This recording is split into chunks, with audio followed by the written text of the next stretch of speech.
Welcome, this is John Hyman from Commercial Real Estate Online. Welcome to the program.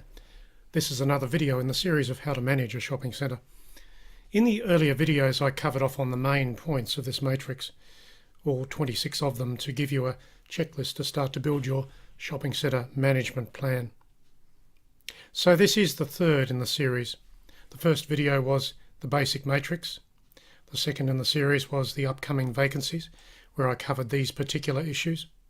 And now in this particular video, I'm now covering lease terms and conditions. So there are some particular articles at the website which I believe are useful for this topic, and I will be going into these particular subsets as part of the discussion for you.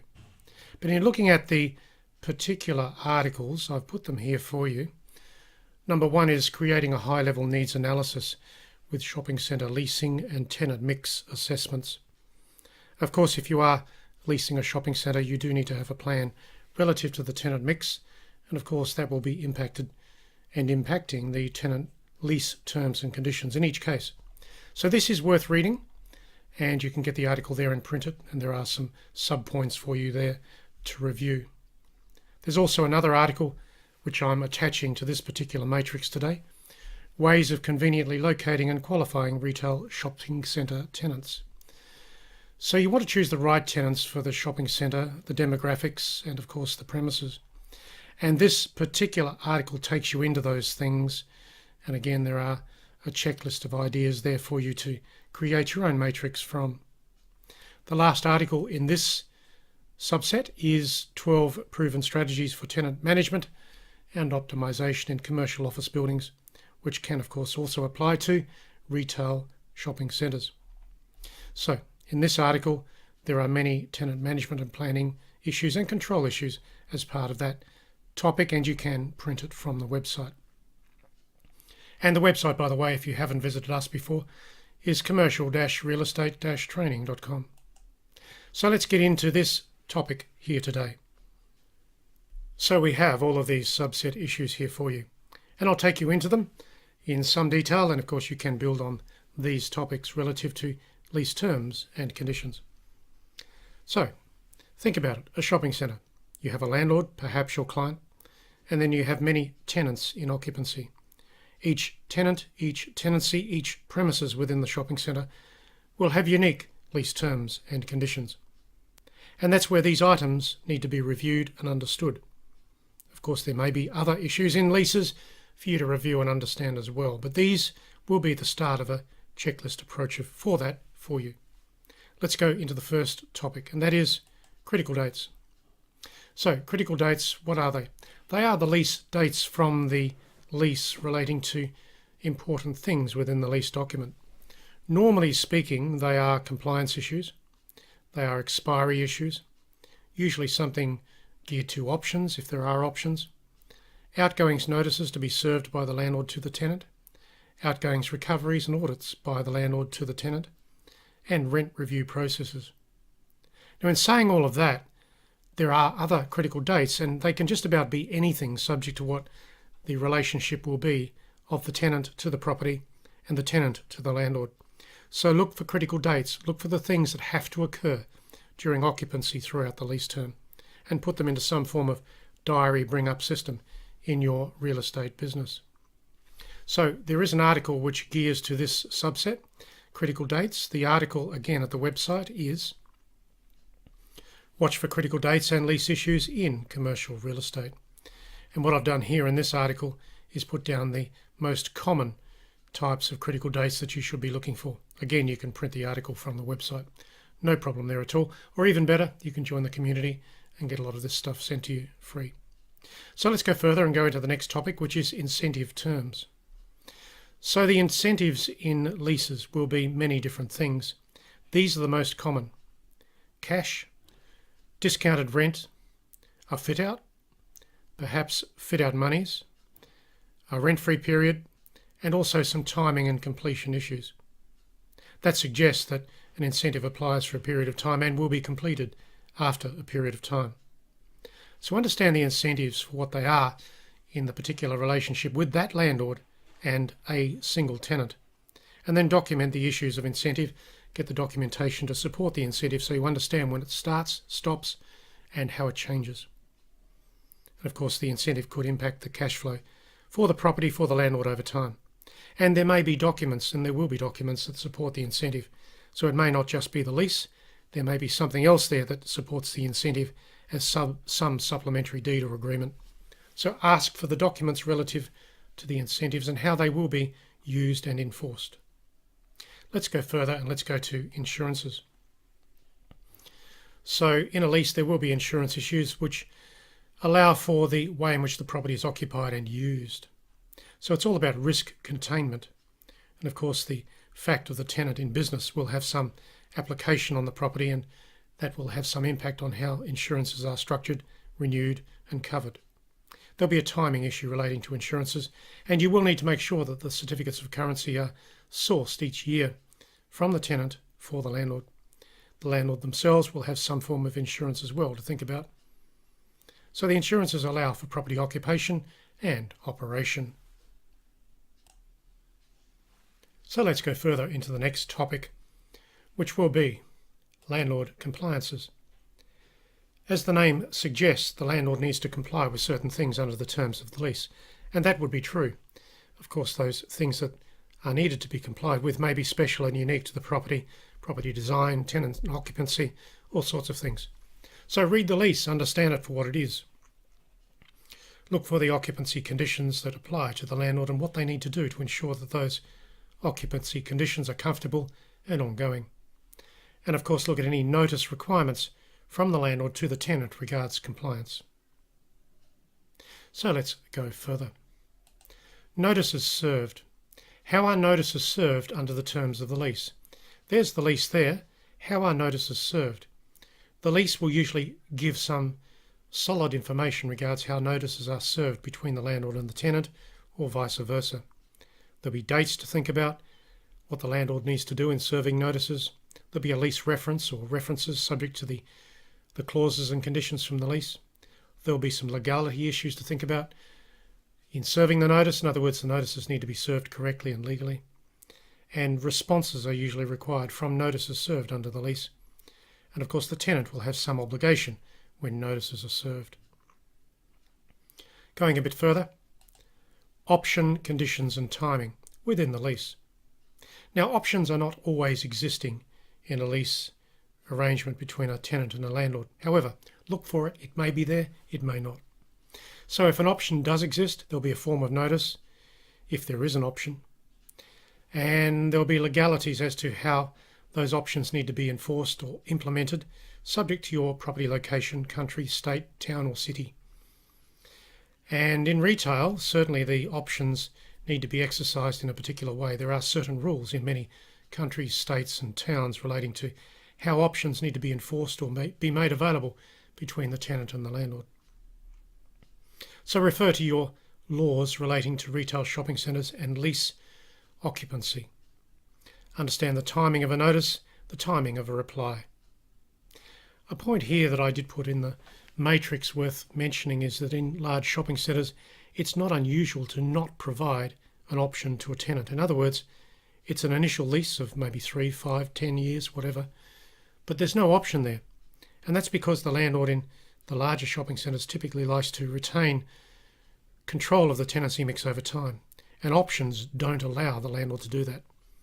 So in larger shopping centres, there may not be an option, quite a common situation. In the smaller shopping centres with the smaller investors, options are very common. So let's go further and let's look at outgoings recoveries. Understand the outgoings recoveries for what they are and how they are explained within the lease. There'll be rental types to think about, that's gross or net rentals. The types of outgoings to be recovered by category. The auditing of the outgoings will occur usually once a year. Notices will be served from that, and there may be some base years for the purposes of outgoings. So understand these things and look at each lease with relation to these things. Of course, there are other outgoings issues as well that you can add to when it comes to this particular scenario and topic. Let's go further. Permitted use. Permitted use is what the tenant can do within the premises in either selling or servicing something of a retail nature, because we are talking about a shopping centre at the moment. Permitted use is not exclusivity. And many landlords don't like to give exclusivity for the obvious reasons of giving away control to the tenant when it comes to what they do within their premises. So the permitted use will be explained in the lease. Understand it for what it is, get to know what it is. Let's look at rent reviews. Now there are different rent reviews that are allowed, and in retail some are not allowed. There are strict rules that relate to rent reviews in retail shop leasing scenarios. So understand the rules that apply in retail rent reviews for your location, your town, your city, your state, and your country. I'll put some different rent review types here for you, but you must understand and accept that some of these don't apply in many locations. The cap and collar provisions are usually quite restrictive and only apply in certain ways in certain locations, so they may not apply in your town or city. However, a CPI index is quite common in a retail rent review, as will be a fixed amount or a fixed percentage. The greater of provisions, in other words, the greater of a certain market rent or percentage, is in many locations not allowed due to legislation which tries to protect the tenant away from unfair escalations in rental. So just understand it for what it is by terminology, but accept that it may not apply in your location. So I go back to the point that you do need to study the laws relating to retail shop leasing in your town or city, state and country. So market evidence, what's that? That relates to market rent reviews. If you're going to do a market rent review, you need to know what the market evidence is in other shopping centres nearby. And the market reviews can then be negotiated with the tenant and the landlord. There'll be a service of notices relating to the rent reviews. So all of these will be impacted by the service of notices, which will be a critical date, by the way. So understand it for what it is and serve those notices on time, every time. So let's have a look now at rental types. There are different rent types to think about and understand. We have the effective rent, which is a straight rent with no incentives. A face rent, which does have an incentive applied. Then you have a gross rent, which actually includes the outgoing, so there's only one rental amount. And then you have a net rent. And the net rent is a single rent paid by the tenant plus outgoings, which are separate. So understand these things for what they are and how they work within your retail shopping centre and the particular lease. So let's go a bit further and look at the standard lease. Now, standard leases will usually be leases selected by the landlord to apply within their asset, that is the shopping centre. The standard lease idea is a good thing because it keeps the documents reasonably standardised to suit the investment plans of the landlord. So it is a landlord form. It's created to keep the investment pointing in the right direction with each lease that is negotiated. Of course, with the standard lease, there'll need to be the legalities of the parties.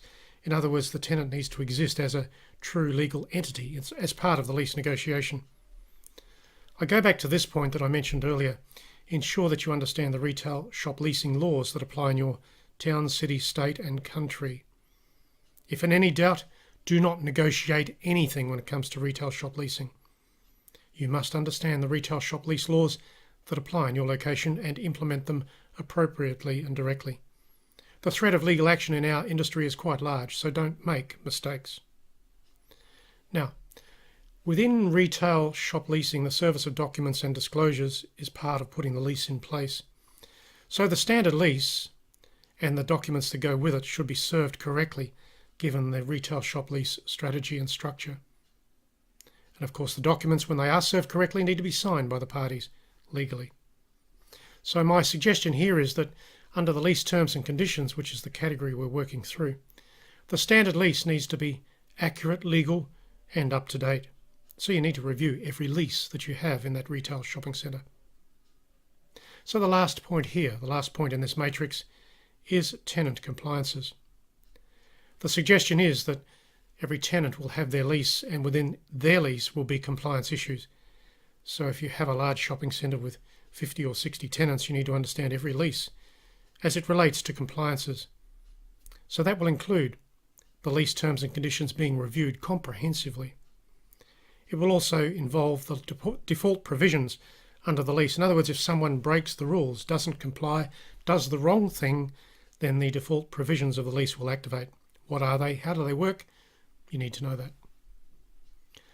Of course, the tenant compliances need to be regularly checked. So if the lease says that the tenant will do a certain thing on a certain date, you're the person to check that. Make sure you understand that it is checked, it is up to date, and make your notes accordingly. Now, going back to the services of notices, I have mentioned that many times in this video. When you're serving any notices under the lease, ensure that your dates are right, the process is right, and you are following up as required, as detailed within the lease. When in any doubt on any situation with a retail shop tenant or landlord, go to the lease. It's that simple. So what I've done here is I've gone through these particular issues relating to retail shop lease occupancy. And that is part of how to manage a shopping centre, which is the main video and the subsets that I'm moving through. So this is John Hyman. Thanks for listening to this particular video today. And of course, there will be other videos which follow on in this series. And the next one will actually be tenant mix functions and balances. And I'll be talking about clustering and other issues of leasing so that you know how to place tenants productively and directly into a shopping centre and its design. So as I said to you earlier, the website for us is commercial-realestate-training.com, and you can get all of these articles at the website. I mentioned them earlier. And the main article to support this main topic is 21 Ways to Manage a Shopping Centre Successfully. This is John Hyman signing off for now. I'll catch you again very soon with another video online. Catch you soon.